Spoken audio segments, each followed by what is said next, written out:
You ask, what would the American public say if they actually understood the background to what became the sexual revolution, a sexual psychopath? If the American public knew that Kinsey worked with a Nazi pedophile and encouraged his rapes of children and possibly even and eventually the murder of this one little girl, this man was the singularly most important individual in the decriminalization of every single law that we had ever had that protected women and children.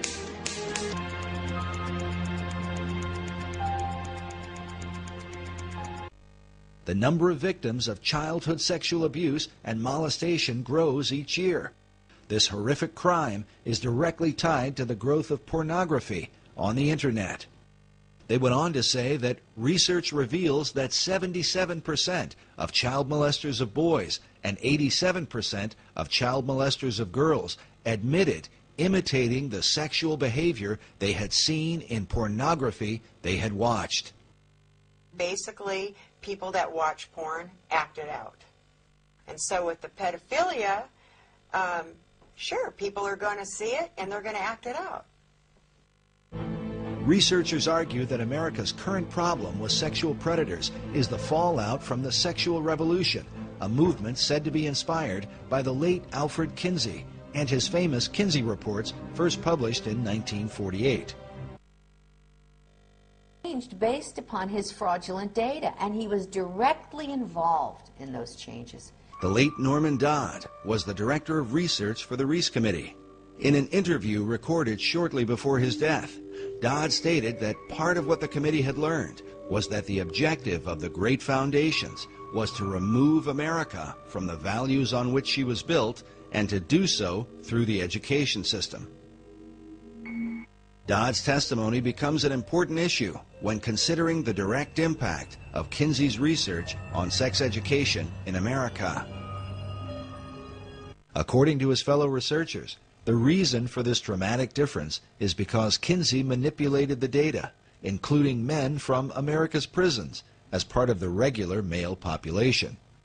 He wrote that he found 1,300 to 1,400 sex offenders that he used as his normal male population. What?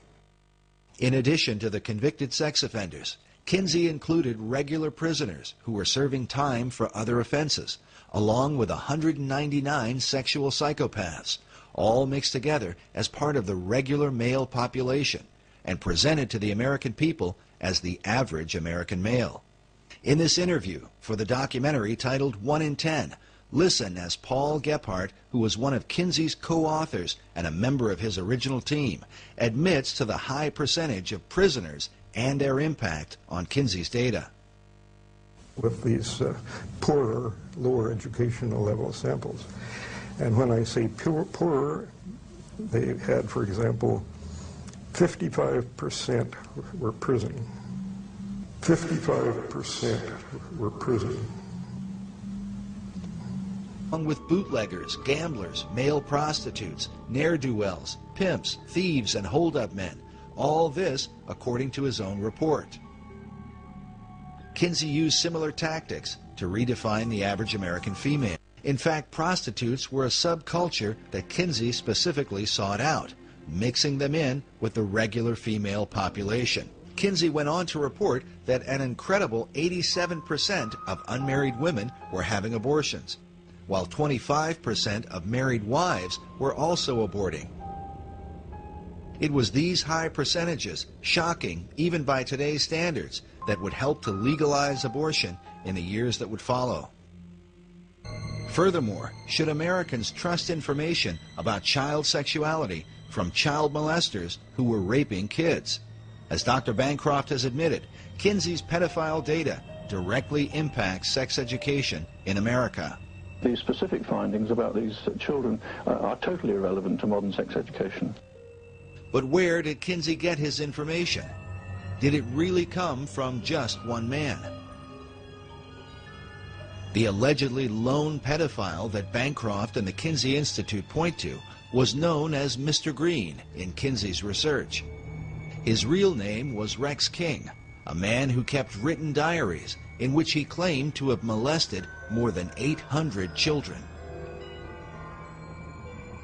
Like most pedophiles, King was never caught and never served a day in prison.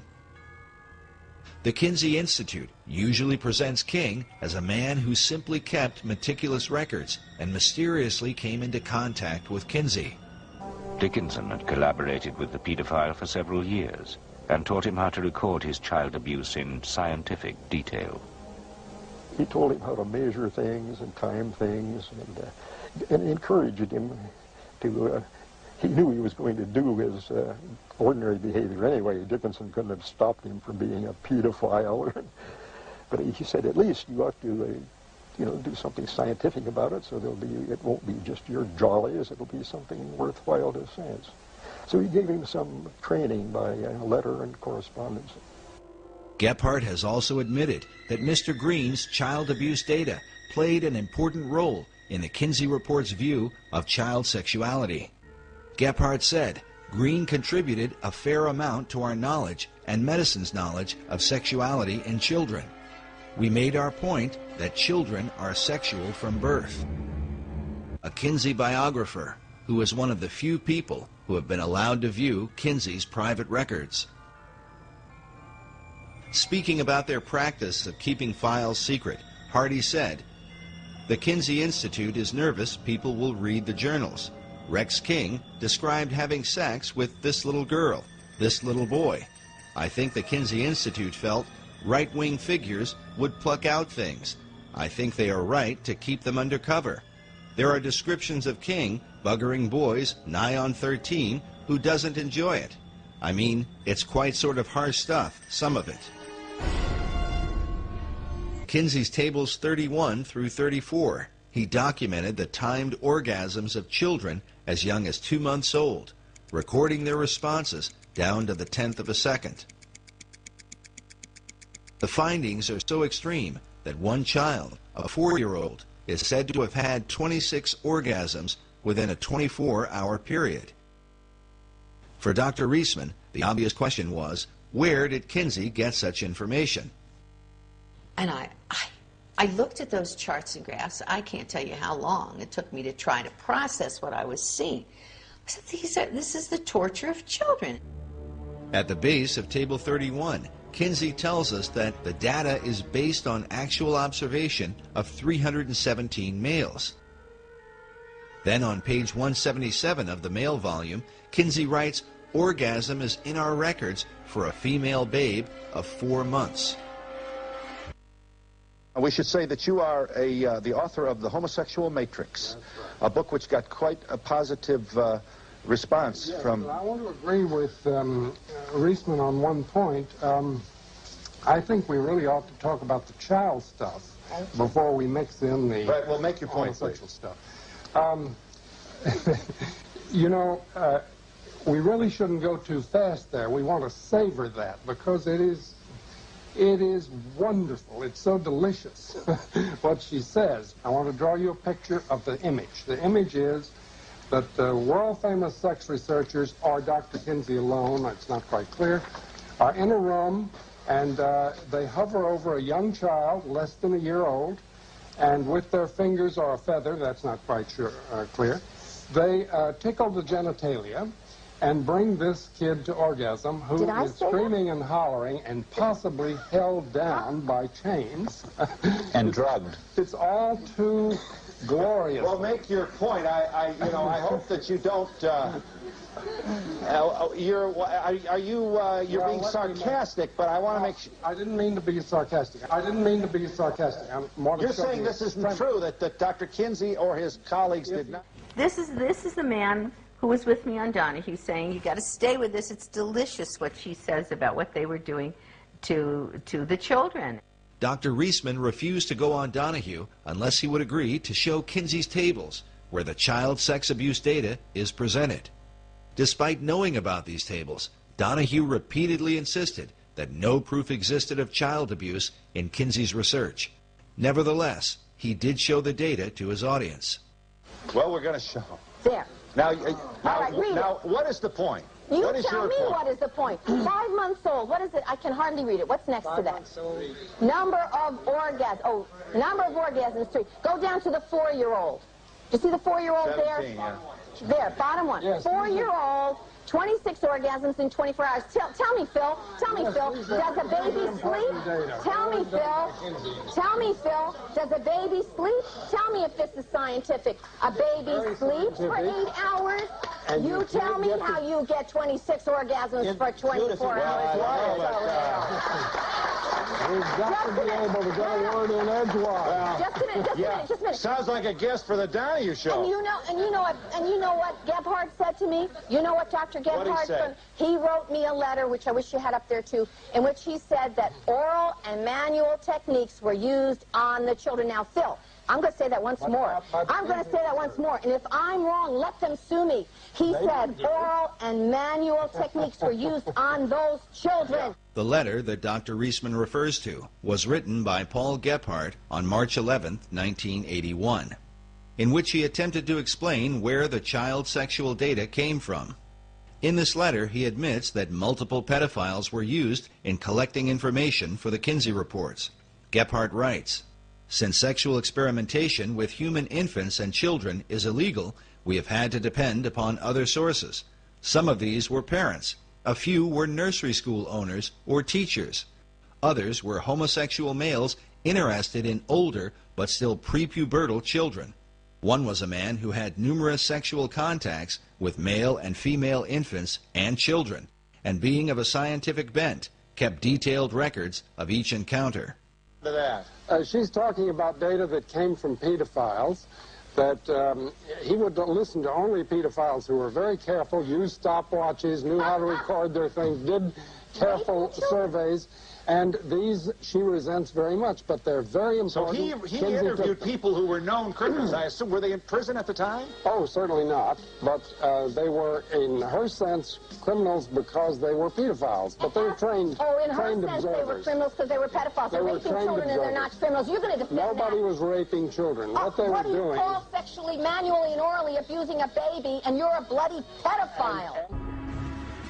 He had told the children that it was either the smokestacks or it was him. And it turned out that all the children ended up apparently in the smokestacks anyway. Post-World War II, he was highly placed in civic government, and he was arrested for this possible murder and being investigated. And in the process, they found that he had been corresponding extensively with Kinsey, that Dr. Kinsey had warned him to be aware and careful of the authorities so he shouldn't get caught. The German authorities learned that von Balusek and Kinsey had a working relationship, and that Dr. Kinsey was well aware of the vicious abuse the Nazi pedophile was inflicting upon innocent children. Media documented the story heavily. The American press, under the powerful influence of the tax-exempt foundations, gave almost no attention to the story, even though Kinsey's research, which had turned the country upside down, was almost certainly based in part on the sexual abuse done by a Nazi pedophile during the Second World War. This image from Penthouse has 3 young girls in conversation. The one with the candy cane says, "Yeah, and he gives you one of these just for straight sex, no deviations." This Playboy image is of a young girl putting her dress back on. She says to the older man in the bathrobe, "You call that being molested?" In this scene, a young girl is in bed with an older man. On the phone, she says, "Hello, Mommy. I met this nice political leader from the moral majority on Capitol Hill." Incest is another prominent theme of the magazines. This Playboy image shows a young girl in bed with an obviously older man. The caption reads, "Everything's fine, Mama. Uncle William and I are playing a game called Consequences." This cartoon from Hustler magazine is of a father molesting his high school daughter. She says, "Daddy, not only is what you're doing illegal, it's being done badly." Many scenarios involve characters that most children recognize, such as Santa Claus and the Wizard of Oz characters, in which Dorothy is either raped or molested by her companions. In this cartoon, the Santa Claus has an ecstatic look on his face because the little girl sitting on his lap has her hand inside his pants. In this one, the Santa Claus has his pants around his ankles as he rapes an obviously frightened little girl on his lap. The Santa images become especially violent, even bloody, such as this one, where the Santa character has just murdered a child with a machine gun. The child's bloody body lies on the floor. The caption reads, "That'll teach you to be a good boy." But the pedophile liberation movement is still at work in America's academic institutions and includes men who design the thinking behind what is taught in America's sex education programs. You roll it down the penis, and that protects the man when his penis is inside the woman's vagina. There was never any science in all this. It's got nothing to do with science. It's always been political. It's always been people's own sexual perversions that have driven them. And now that drives those sexual perversions into the schoolroom in the form of sex education curricula. Today, the two leading institutes that promote pedophilia are the Kinsey Institute in Bloomington, Indiana, which receives more than $700,000 a year in taxpayer funding, and in San Francisco, the Institute for the Advanced Study of Human Sexuality, a private institution founded by Kinsey's homosexual lover and co-author Wardell B. Pomeroy. Despite its storefront appearance, the Institute is said to be the Harvard University for all human sexuality training. This institute creates the PhDs, the master's degree people, the teachers, the bachelor's degrees, the safe sex educators, and a whole variety of other AIDS prevention people that go into the schoolrooms all over the country and teach children about homosexuality, heterosexuality, bisexuality, bestiality, condoms, and all the rest of it. Teach sex. In all cases, these are people who are Kinseyan trained. Dr. Reisman has for years argued against the harmful impact of the sex industry on America's children. Many of the PhDs who teach in our universities have not only been associated with the Journal of Pedophilia, but have also served as the board members for pornographic magazines like Penthouse Forum. These are the people who have designed the programs for sex education